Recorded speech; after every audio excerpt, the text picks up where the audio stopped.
Madame la présidente du Parti des écologistes, les membres de la délégation, j'aimerais situer le cadre de cette rencontre.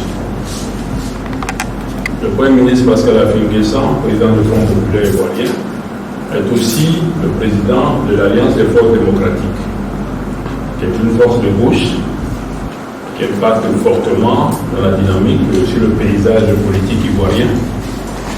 Et à cet effet, dans ce cadre-là, les actions de résilience qu'il a menées sur le terrain ont provoqué un rapprochement avec le Parti des écologistes, poursuivant donc les mêmes objectifs de développement pour la Côte d'Ivoire, partageant la même idéologie. Ces deux structures politiques ont décidé ce jour de poser un acte fort, un acte de fusion qui va donc intégrer le Parti des écologistes dans la dynamique mise en œuvre au niveau du Front populaire ivoirien, pour qu'ensemble nous puissions préparer les enjeux futurs, pour qu'ensemble nous puissions mettre en œuvre la dynamique politique qui nous permettra de répondre aux attentes des Ivoiriens, aux aspirations des Ivoiriens. Ce jour est donc un jour heureux, parce que dès lors qu'une force politique intègre d'autres forces politiques, ce rassemblement qui est fortement souhaité pour la voie à de nouvelles réussites, à de nouvelles victoires, à de nouveaux espoirs. Voilà donc le cadre situé, mesdames et messieurs, membres de la direction du Front populaire, madame la présidente, les membres donc de la direction du Parti des écologistes. Cette dynamique, la mise en œuvre, va être attestée tout à l'heure par l'intervention des deux dirigeants.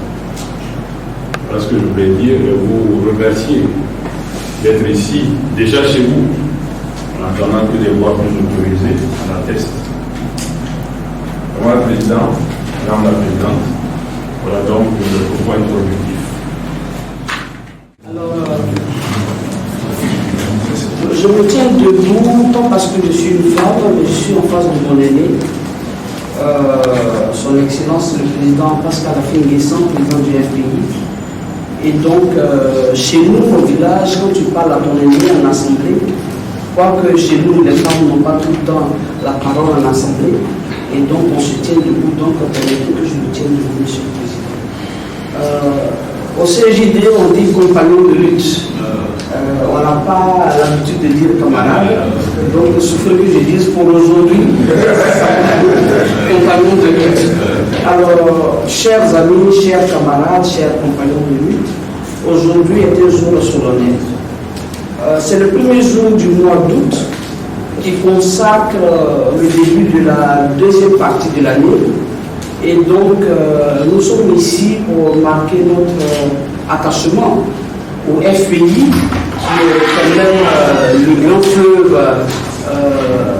en matière de lutte démocratique, qui nous a inspirés. Et donc, nous venons exprimer notre attachement également au président Pascal Affi-N'Guessan. Alors, l'histoire a commencé il y a quelques mois, depuis notre premier congrès ordinaire du CJD, le Parti des écologistes, auquel vous avez assisté. Alors, ça a commencé par la Grade. Et puis de la Grade, on est arrivé au fiançailles lors de la fête de la forêt ivoirienne. Et aujourd'hui, je pense que nous allons consacrer le mariage. Le mariage va être consommé à partir de cet instant. Alors, le président Pascal Affi-N'Guessan a entamé la modernisation du FPI. Et comme vous le savez tous, aucun parti, à l'ère de la révolution écologique, de la démocratie, aucun parti politique ne peut évoluer seul. Et donc c'est ainsi qu'il a commis une mission de rapprochement. Et je voudrais saluer le comité qui a travaillé de façon sérieuse, conduite par le vice-président Yepa Batourini, qui a travaillé au rapprochement du CJD avec le... C'est pas du tout facile. Je voudrais aussi saluer aussi le secrétaire général, M.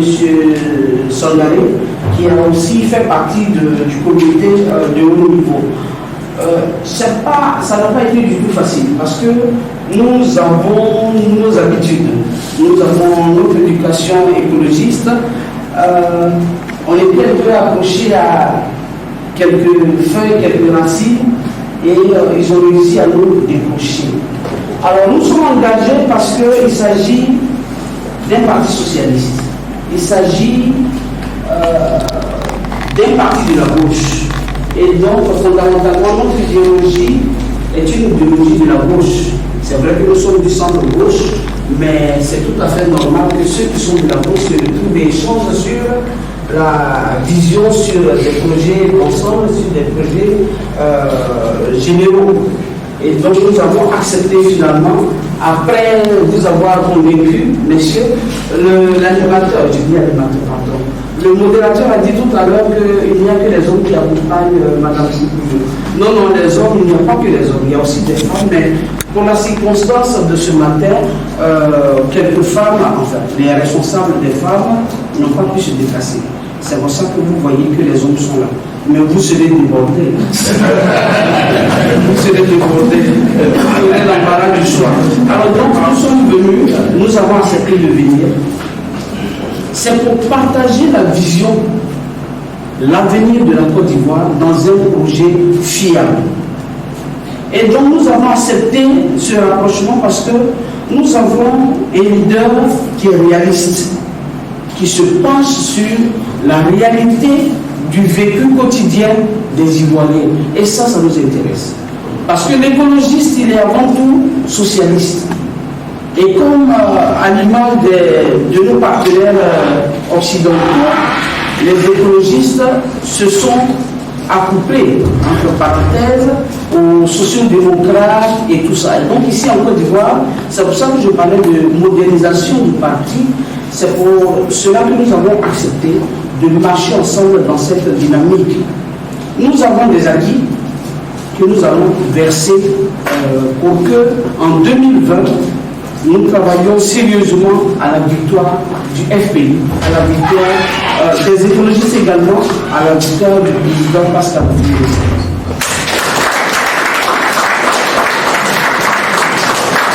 C'est une vision globale.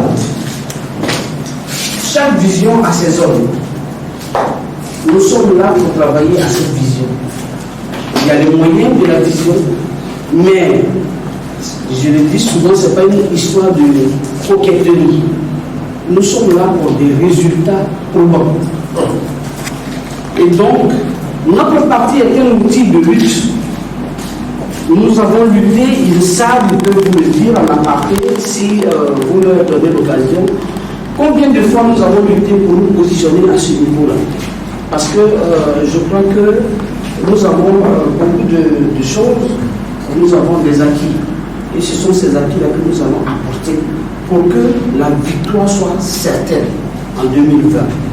Nous venons, Monsieur le Président, à vous, avec nos faibles moyens, nos faibles mots, pour vous dire effectivement aujourd'hui, c'est notre jour. C'est le jour où nous avons choisi, c'est le jour que Dieu l'Éternel a mis en place pour que nous soyons ensemble. Donc, le secrétaire général du FPI, M. Sangare, va apporter les alliances. Et puis, nous allons sceller cet accouplement.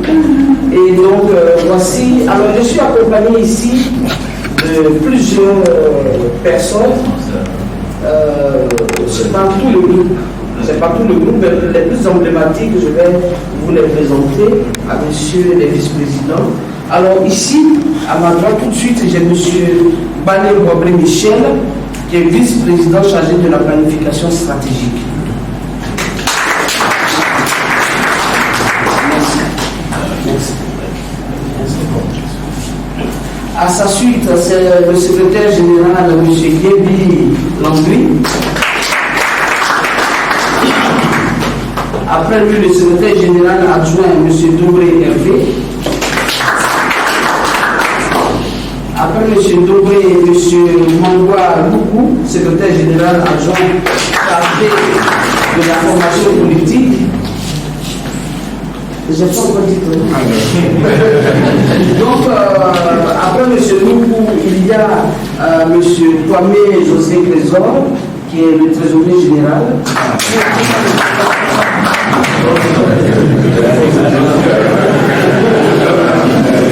Et donc, après M. Trésor, il y a le président de la jeunesse, M. Marcos Podé. Et donc, on a le coordinateur, parce que nous fonctionnons les organes décentralisés, il y a les délégations générales, il y a les délégations communales, il y a les coordinations, il y a les sections. Donc, on a avec nous ici le coordinateur de l'Yopougon, M. On a à côté de lui, il y a le secrétaire général de la jeunesse, du bureau de la jeunesse. Et il y a, bon, je ne vais pas dire tous vos noms, excusez-moi, aujourd'hui on a qu'à laisser. Donc il y a tous les secrétaires adjoints, secrétaires généraux adjoints qui sont après vous. Et il y a le directeur du protocole de la sécurité, M. Irévi François. Donc, s'il vous plaît, levez-vous quand même, le président va vous dire. Comment dire les hommes se vraiment avec. Merci, M. Oulaï. Voilà. Et donc, Monsieur le Président, voici l'équipe, quelques-uns. Ils sont venus pour célébrer cette pseudo-fusion, pour travailler avec le FPI, dans le FPI, pour que la victoire soit certaine. Je ne vais pas être long, ce n'est pas un meeting. Alors, Monsieur le Président, merci beaucoup de m'avoir écouté. Madame la Présidente, pour le parallélisme des formes. Et donc, Madame la Présidente, Monsieur le Vice-président, Messieurs les secrétaires généraux et secrétaires adjoints, chers compagnons de route, Madame et Messieurs les vice-présidents Marie, Madame et Messieurs les secrétaires généraux adjoints et secrétaires nationaux, je voudrais vous dire infiniment merci d'être venus tous ce matin participer à cette modeste mais historique cérémonie qui nous réunit. Madame la Présidente, vous l'avez si bien dit, cela fait quelques mois que nous avons commencé à travailler ensemble, à nous fréquenter, à nous connaître et à connaître nos motivations, les valeurs qui fondent notre démarche politique, et pour aboutir à cette cérémonie de fusion, rassemblement, qui doit nous permettre de créer la synergie dans l'action que nous avons menée les uns et les autres sur le terrain au profit des autres compatriotes des citoyens. Je voudrais vraiment saluer cette cérémonie. Je voudrais saluer votre engagement, je voudrais saluer votre présence, parce que d'abord, cette présence, cet engagement, de mon point de vue, une signification, je pourrais même dire spirituelle. On dit souvent que Dieu nous parle, Dieu nous envoie des signaux, Dieu nous donne des indices pour pouvoir, je dirais, percevoir ce qui va advenir.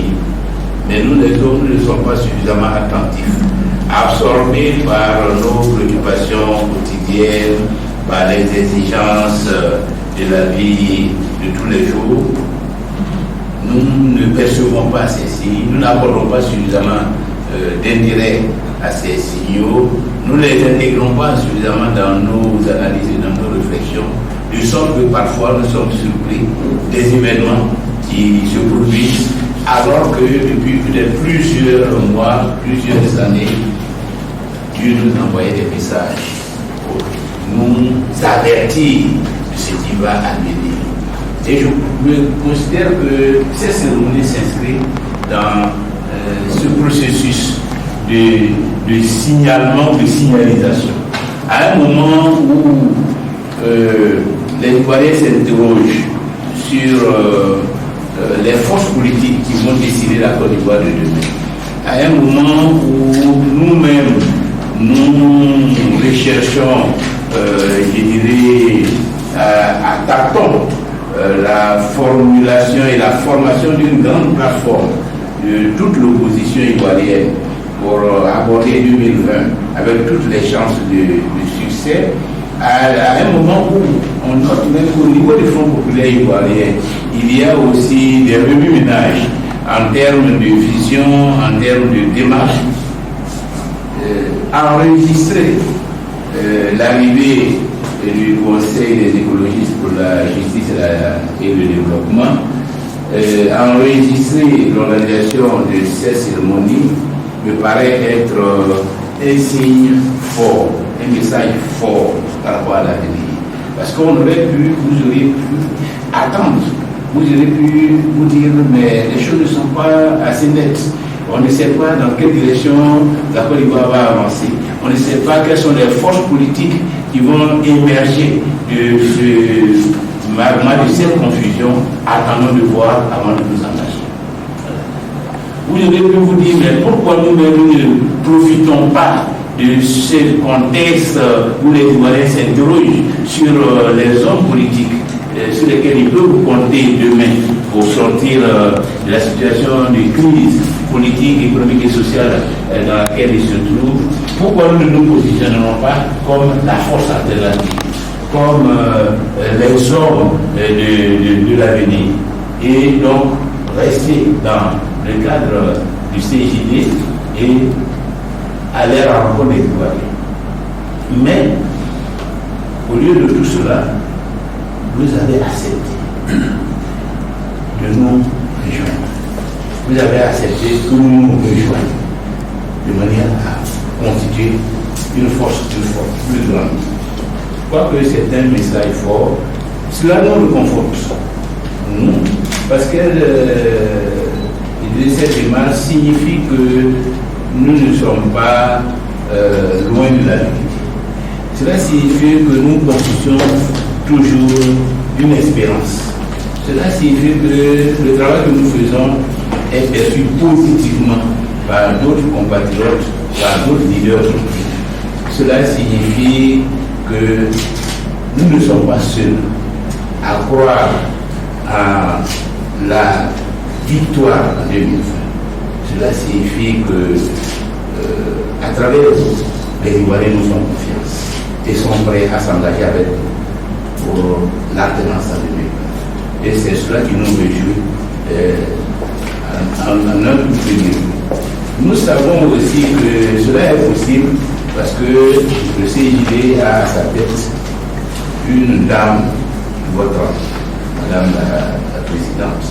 Parce que nous les Africains, comme le dit d'ailleurs quelqu'un, et nous qui voulons jouer des rôles politiques, parfois nous avons la tendance de privilégier, comme dit de quelqu'un, d'être la tête du chat plutôt que d'être la queue du lion. C'est-à-dire être à la tête d'une organisation, même si ses chances d'atteindre au pouvoir ne sont pas évidentes, mais on préfère être là, comme on le voit, être le leader d'un parti, apparaître comme président d'une organisation politique, même si on sait que là où on est, on peut être visible dans des réunions avec le gouvernement, dans des cérémonies festives, mais nos perspectives de changer la Côte d'Ivoire, de transformer le pays, ne sont pas évidentes. Et tout à l'heure, je disais à la présidente, c'est ce qui fait que très souvent nous avons du mal à intégrer les grands groupes pour peser sur la situation. Nous préférons exister plutôt que de participer à la transformation. Et si aujourd'hui le CJD est en face de nous, c'est parce qu'il y a une dame qui a mis d'abord en première ligne d'abord les résultats. Comment être un acteur de la transformation de la Côte d'Ivoire? Comment sortir d'une logique du paresse pour entrer dans une logique de la construction, de la transformation? Et si vous êtes là aussi, c'est parce qu'elle a suffisamment de charisme, elle a suffisamment de capacité politique pour convaincre ses compagnons de lutte sur la nécessité de cette option stratégique. C'est pourquoi je voulais vraiment la saluer tout particulièrement et lui dire infiniment merci d'avoir permis cette rencontre. Mais je salue aussi tous les cadres du CID aujourd'hui, à commencer par le vice-président, par le secrétaire général, et vous tous qui êtes membres de cette direction. Parce que c'est une décision importante pour vous, puisqu'au-delà de l'action commune, nous savons tous que nous avons aussi des ambitions individuelles. Nous avons des responsabilités que nous voulons assumer. Et faire cette option, c'est aussi faire preuve de dépassement, faire preuve de capacité à entrer dans une nouvelle aventure, à entrer dans une nouvelle dimension. Je voudrais vraiment vous rassurer que notre objectif, c'est véritablement de tirer le maximum de profit de la compétence de chacun d'entre nous. Et que cette fusion, cette alliance, disons, cette intégration ne pourra que donner davantage d'opportunités d'émancipation et de promotion au sein de vous autres. Nous ne ferons pas ce rassemblement au détriment des intérêts individuels. Nous le ferons au profit des intérêts individuels et collectifs de tous les membres. C'est pourquoi dans les restructurations que nous allons nécessairement faire, étant donné que c'est un nouveau contexte, il faut donc que nous-mêmes, nous restructurons les choses. De concert avec Madame la Présidente, nous allons voir comment utiliser les compétences de tous. À quel niveau positionner chacun des cadres de manière à ce que personne ne se sente être la victime de cette option stratégique que le CJD a décidé de faire. En tout cas, infiniment merci de cette rencontre. Vous dire que la maison que nous allons construire ensemble est une vieille maison, mais une maison qui est en pleine modernisation, comme l'a dit Madame la Présidente. Pour nous, qui assumons la direction du Front populaire ivoirien aujourd'hui, c'est une nouvelle aventure qui commence depuis la grande crise de 2010-2011. C'est une nouvelle aventure. Il y a eu le FPI de 90 à 2010. Et il y a le FPI que nous sommes en train de construire depuis 2011 dans un contexte nouveau. C'est un parti nouveau, avec des idées, je dirais, enrichies, en nous appuyant sur notre patrimoine historique, sur l'histoire que nous avons construite avec les Ivoiriens, dans le cadre de la réinstauration du multipartisme, dans le cadre de la promotion de la démocratie, de la justice et de la prospérité, en nous appuyant sur ce héritage de notre histoire, nous voulons construire un nouveau parti qui s'inscrit dans une nouvelle dimension de la Côte d'Ivoire. Aujourd'hui, la Côte d'Ivoire d'aujourd'hui n'a pas les mêmes problèmes que la Côte d'Ivoire de 1990. La Côte d'Ivoire d'aujourd'hui ne vit pas les mêmes réalités que la Côte d'Ivoire de 1990. Et aucun parti aujourd'hui ne peut, je dirais, gagner la confiance des Ivoiriens s'il n'a pas la capacité de se moderniser, s'il n'a pas la capacité de s'adapter aux défis nouveaux, aux problématiques nouvelles, la problématique de la réconciliation nationale, de l'unité nationale, la problématique de la pauvreté grandissante, la problématique de la crise de l'école, la crise du système sanitaire, de la crise de l'environnement et le réchauffement climatique, la problématique de l'immigration, la problématique, je dirais, de la réforme du système international. Nous avons vécu de 2002 à 2010 une grave crise internationale où les organisations comme les Nations Unies, l'Union européenne, l'Union africaine, la CEDEAO, toutes les organisations africaines et même internationales ont été impliquées dans l'histoire de la Côte d'Ivoire, ont joué un rôle dans la situation que le pays vit à l'heure actuelle. Nous devons tirer les enseignements de cette présence, de cette action et de ces conséquences, de ces résultats qui font que pour la première fois dans l'histoire de notre pays, nous retrouvons des Ivoiriens dans un procès international à la CPI à La Haye. Nous avons tous été victimes de sanctions des Nations Unies. Ce sont des choses que nous ne connaissions pas en 1990. En 1990, c'était entre nous crise de la démocratie, la restauration du pluralisme politique. En 2010, entre nous et la communauté internationale, entre nous et les Nations Unies, entre nous et la communauté africaine, ce sont des éléments nouveaux. Et ne pas le faire rester accroché au principe du passé, c'est véritablement construire sa marginalisation. Parce que les organisations humaines aussi sont comme les êtres humains. Celles qui savent s'adapter survivent aux crises.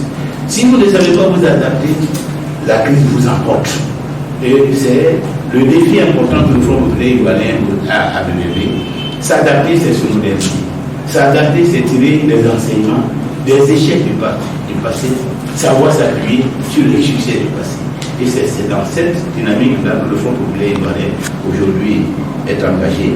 Et c'est mon dit vous dire que vous arrivez dans une maison qui a besoin d'architectes pour se reconstruire, mais surtout, je dirais, construire une nouvelle splendeur.